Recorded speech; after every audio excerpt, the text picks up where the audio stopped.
ආදරණීය දුවේ පුතේ අපි අද බලමු විද්‍යුත් පරිපථයකට ඇමීටරයක් හා වෝල්ට් මීටරයක් සම්බන්ධ කරන්නේ කොහොමද කියලා. බලන්න ඇමීටරේ ධනාග්‍රය සම්බන්ධ කරලා තියෙනවා ස්විචේ මේ රතු අග්‍රයට.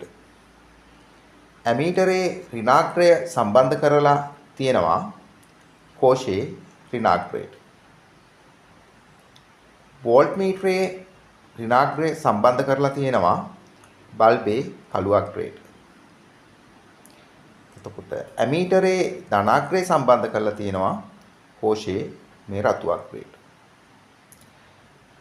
එතකොට මේ විදිහට සම්බන්ධ කරලා තියෙනවා නම් ඇමීටරේ සම්බන්ධ කරලා තියෙන්නේ මේ විද්‍යුත් පරිපථයේ මෙන්න මේ උපාංගවලට ශ්‍රේණිගතව.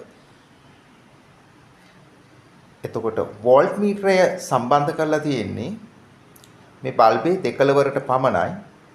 එහෙමනම් සමාන්තරගතව. එතකොට මේ පරිපථය තුල ගලන ධාරාව මැනගන්නේ මේ ශ්‍රේණිගතව සම්බන්ධ කරන ලද ඇමීටරය මගින්.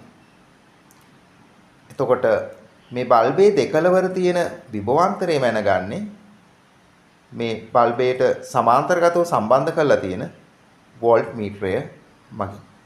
එහෙනම් ආදරණීය දුවේ පුතේ විද්‍යුත් පරිපථයකට වෝල්ට් මීටරයක් හා ඇමීටරයක් සම්බන්ධ කරනකොට ඇමීටරය සම්බන්ධ කරන්නේ ශ්‍රේණිගතව.